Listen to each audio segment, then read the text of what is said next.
और फाइनली इमरान खान की मुलाकात हो गई। एक तरफ अडयाला जेल में ये मुलाकात जारी थी, दूसरी जानिब पीटीआई के कैंप से कुछ खुशखबरियों का ऐलान किया जा रहा था।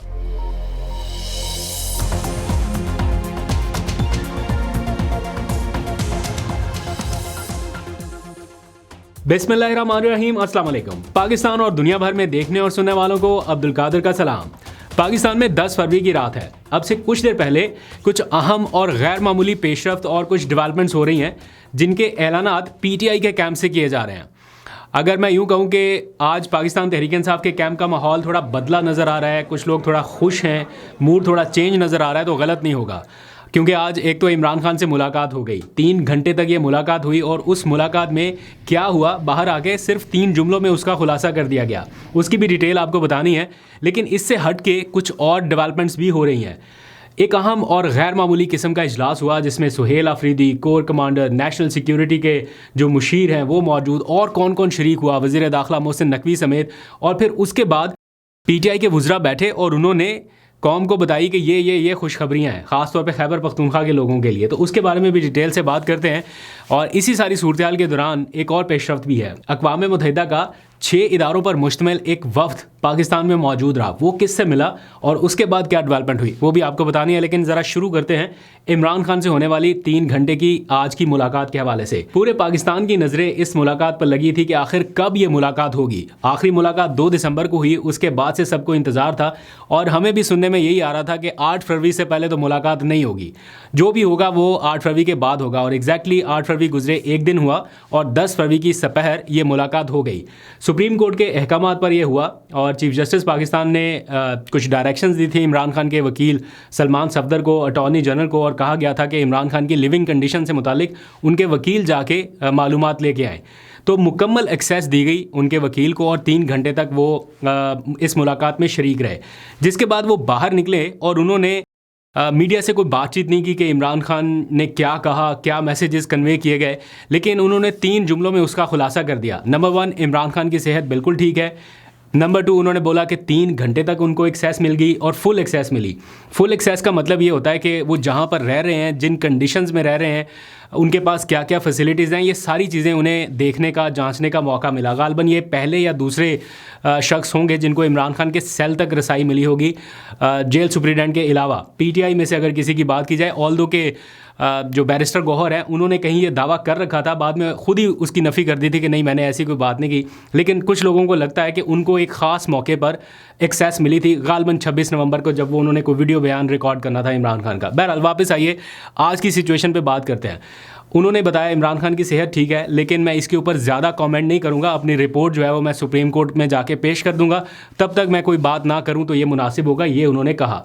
इसके बाद पीटीआई के जितने भी लोग थे, जैसे ही अडयाला जेल से वो बाहर निकले अपनी गाड़ी लेके, तो सारे लोगों ने उनको अपने हिसार में ले लिया। सब लोग जानना चाहते थे इमरान खान के बारे में, वो कैसे हैं, किस हाल में हैं, उनका पैगाम क्या है, क्या वो कह रहे हैं। लेकिन सलमान सफदर वहाँ कुछ नहीं बोले। सिर्फ 2 लोग उनकी गाड़ी में बैठे, अलीमा खान और सलमान अकरम राजा। ये थोड़ी देर के लिए उनकी गाड़ी में बैठे। ऐसा हो नहीं सकता कि उन्होंने कोई तफसील ना बताई हो या उनसे शेयर ना किया हो, लेकिन अलीमा खान ने भी बाहर निकल के कोई और ज़्यादा बात नहीं की। उन्होंने कहा इमरान खान से मुलाकात हो गई है बस, और इतना ही बताया गया है। चूँकि सलमान सफदर बड़े प्रोफेशनल वकील हैं तो वो उधर तक ही महदूद रहेंगे जितना सुप्रीम कोर्ट ने उन्हें कहा। इमरान खान से मुलाकात अदालत की तरफ से गए तो हमें कुछ भी नहीं बात की। इससे ज़्यादा वो नहीं कहते, उन्होंने हम बात ही नहीं करते। वो बड़े प्रिंसिपल सेहत के हवाले से कुछ अब आहिस्ता आहिस्ता चीज़ें सामने आएंगी, डिटेल सामने आएगी, लेकिन मेरा ख्याल है 3 घंटे का अच्छा टाइम मिल गया उनको, जिसमें उन्होंने बाहर की सारी सिचुएशन के बारे में भी बताया होगा यकीनन, और कुछ पैगामात भी आए होंगे जो कि सलमान अकरम राजा तक, उनकी फैमिली तक पहुंच गए होंगे। इस बार ट्वीट मुश्किल लग रहा है मुझे कि ट्वीट फौरी तौर पे हो, उसका इंतज़ार करना पड़ेगा। कल सुप्रीम कोर्ट ऑफ पाकिस्तान के जो ऑर्डर्स थे उन पे मुकम्मल सर मुलाकात होगी है सर? मुलाकात जी हो गई है बिल्कुल। और कितना दौरानिया रहा है? आप देखिए नहीं, मैं 3 घंटे के बाद, 3.5 घंटे के बाद निकला, तो जैसे जो सुप्रीम कोर्ट का हुक्म था उसके मुताबिक मुलाकात करवा दी गई है। फुल एक्सेस मिली है सर आपको? जी वो हो गया। सेल तक गए हैं सर आप?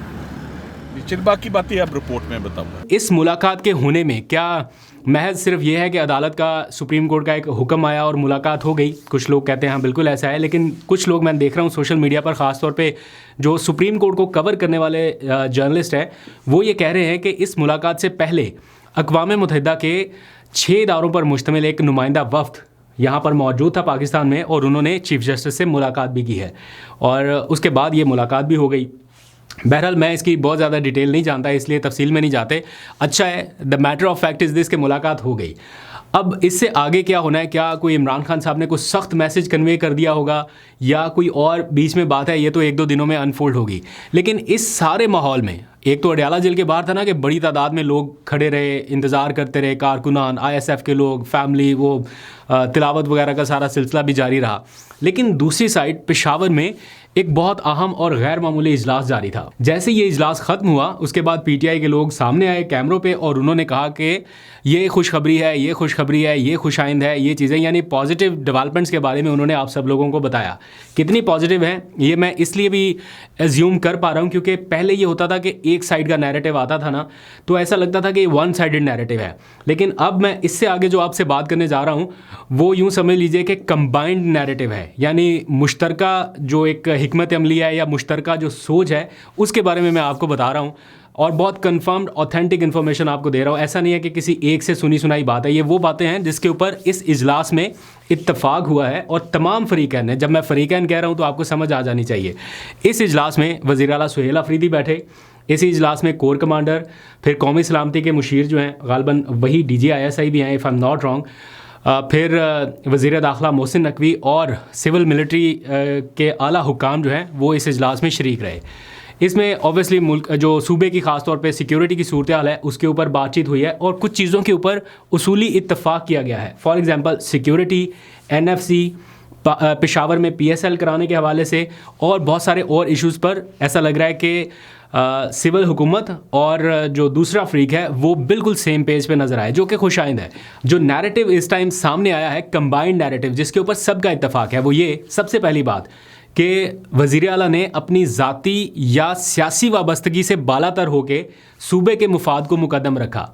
ये चीज़ एक नैरेटिव के तौर पे सामने आई है, और मैं अगेन रिपीट कर रहा हूँ कि ये वन साइडेड नैरेटिव नहीं है। इसके ऊपर तमाम फरीक़ैन का इत्तफाक हुआ है कि जी हाँ, इसको एक्नॉलेज किया गया, इसको इंडोर्स किया गया कि वज़ीर आला सुहेल अफरीदी ने अपनी ज़ाती या सियासी वाबस्तगी से बालातर होकर सूबे के मुफाद को मुकद्दम रखा। फिर ये चीज़ भी नोट की गई कि वज़ीर आला सुहेल अफरीदी ने कोर कमांडर, कौमी सलामती के मुशीर और वज़ीर दाखिला के साथ एक ही मेज़ पर बैठकर सियासी बालग नज़री और रियासती ज़िम्मेदारी का मुजाहरा किया है। इस चीज़ को एक्नॉलेज किया गया है। तो ये एक अहम डेवलपमेंट है कि जहाँ पर इतनी ज़्यादा रिफ्ट नज़र आ रही थी सुहेल अफरीदी को ख़ास तौर पे लेके, वहाँ उनकी रियासती ज़िम्मेदारी और उनकी सियासी बालग नज़री को भी एक्नॉलेज किया जा रहा है। ये पेशरफ्त इसलिए भी अहम है कि तमाम फरीक़ैन ये समझते हैं और इस बात पर मुत्तफ़िक हैं कि सूबे के आइनी हकूक़, वसाइल और जायज़ हिस्से पर कोई समझौता नहीं हो सकता। ये भी पॉजिटिव डेवलपमेंट है। अल्लाह करे कि सूबों के दरमियान और बाकी फरीक़ैन के दरमियान ये हम आहंगी जो अभी हम डेवलप होती देख रहे हैं, ये थोड़ी सी और इन्हेंस हो, तो चीज़ें जो हैं वो खुद ब खुद ठीक होने लगेंगी। और इस इजलास के ख़त्म होते ही आपने देखा कि कुछ जो वुज़रा हैं, सूबाई वुज़रा, वो सामने आए और उन्होंने बैठ के इसकी पूरी डिटेल आपको बताना शुरू की। इसमें NFC के हवाले से, यानी सूबे का जो शेयर उसे मिलना चाहिए पैसों की मद में, वो शेयर देने के हवाले से पेशरफ्त हो, या फिर सूबे में PSL के इनेकाद के हवाले से ये भी फ़ैसला किया गया कि सूबे में पेशावर में ख़ास तौर पे और इमरान खान क्रिकेट स्टेडियम में PSL के मैचेस कराए जाए। लास्ट टाइम ये ख़बरें आई थी तो जैसे ही उस स्टेडियम का नाम बदला, ये प्लान भी बदल गया। लेकिन अब की बार जो है वो चीज़ थोड़ी सी बदली हुई नज़र आ रही है कि मैचेस जो है वो भी कराए जाए ताकि इन लोगों को भी मौका मिल सके PSL में पार्टिसिपेट करने का। ऑब्वियसली ये चीज़ होगी माइंड में कि इमरान खान का नाम आएगा, इमरान खान की तस्वीर आएंगी, लोग स्टेडियम में जाएंगे, तो और बहुत सारी चीज़ें होंगी।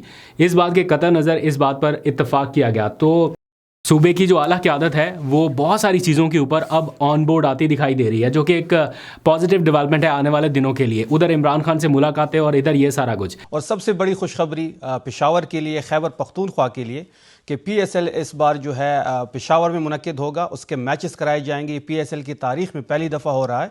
पेशावर ज़ल्मी का जो होम ग्राउंड होगा वो पेशावर होगा, इमरान खान क्रिकेट स्टेडियम होगा, और ट्रॉफी के भी रोड शो होंगे जो कि खैबर पख्तूनख्वा के मुख्तलिफ शहरों में होंगे। बहुत शुक्रिया आपका। लेकिन अब इस सारे मामले को बड़ा ज़रूरी है कि चैनलाइज़ किया जाए। अगर कुछ माहौल बेहतर हो रहा है, कुछ चीज़ें बेहतर हो रही हैं, आपकी सुनी जा रही है, तो इन चीज़ों को चैनलाइज़ करना बड़ा ज़रूरी है। और PTI की अपनी सफ़ों में इत्तेहाद बहुत ज़रूरी है। एक ऐसा इत्तेहाद जो कि किसी एक बंदे के इधर उधर होने से मुतासिर हो सकता है, उसको थोड़ा सा मेरा ख्याल है देखना पड़ेगा। और मैं कल जुनैद अकबर साहब की जो मैंने ऑडियो सुनी और बहुत सारे लोगों ने सुन ली होगी, वो जिस तरह टेम्पर लूज़ कर गए। अगर जेल में बैठे इमरान खान को ये पता चले कि मेरी इस कंडीशन के दौरान बाहर पार्टी में ये सारा कुछ हो रहा है, और ऐन उन लम्हात में ही होता है जब पार्टी को ज़रूरत होती है इत्तेहाद की किसी बड़ी तहरीक के लिए या मामलात को बेहतर करने के लिए, ऐन उस टाइम पे एक आध बंदा जो है इनका वो इधर उधर होकर कुछ ऐसी बातें करना शुरू कर देता है। और मैं आफरीन उन लोगों पे जो ये ऑडियोज़ जो है व्हाट्सएप ग्रुप्स में भेजी कि इनको लीक आउट भी करते हैं, तो जो उसी ग्रुप में बैठे हुए हैं वो ये सोच लें कि क्या इससे उनके पार्टी के कॉज को या इमरान खान को फ़ायदा हो रहा है या नुकसान हो रहा है। ऑब्वियसली इससे नुकसान होता है, लेकिन फिर भी लोग नहीं रुकते और फिर वो लीक आउट होती हैं, चीज़ें सोशल मीडिया पे आती हैं। ऑडियो गलत है, ऑडियो बिल्कुल ठीक है। और आज भी मैं अभी भी इस पे कायम हूँ। ये दोस्त मेरे साथ नहीं दे रहा है, मैं अब भी यही पे कायम हूँ कि मैं अगर आज से अच्छा था कि मेरी अलग सीट थी, खुद ही बात करता, खुद ही उठता यहाँ, तो फिर 3-4 बंदों से इजाज़त लेनी होती, फिर इजाज़त मिल भी जाए तो फिर नंबर नहीं मिलता। बहरहाल जुनैद अकबर मुझे थोड़े से ज़्यादा जज्बाती नज़र आए, ऑल्दो कि आज थोड़ी देर पहले मैं देख रहा था कि वो अडयाला जेल के बाहर मौजूद थे। और आज जब पार्लियामेंट में लोगों ने उनसे पूछा कि आप रिज़ाइन कर रहे हैं, उन्होंने कहा मैंने इस्तीफ़े की कोई बात नहीं की।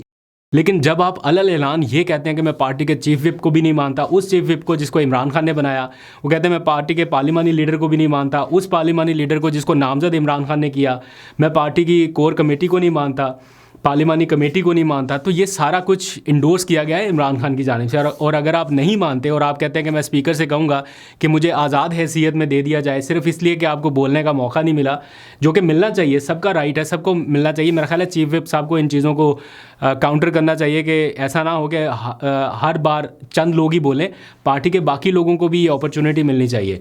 लेकिन ये पार्टी के अंदर के मामला अगर रहें अंदर तक, वो फ्रस्ट्रेशन जो एकदम से बाहर आई उसने पार्टी के लोगों को, ज़ाहिर बात है, मोराल उनका डाउन किया होगा। बहरहाल आज उन्होंने थोड़ी सी कोर्स करेक्शन किया, उन्होंने कहा कि मैं रिज़ाइन नहीं कर रहा, लेकिन मेरे कुछ तहफ़्फ़ुज़ात हैं, इनको दूर किया जाना चाहिए। और फिर मैंने देखा कि चीफ विप आमिर डोगर ने ये कहा कि हमने इन चीज़ों को हाईलाइट किया है पार्टी के अंदर और हम ये मेक श्योर करेंगे कि इनके गिले शिकवे दूर हो जाएँ।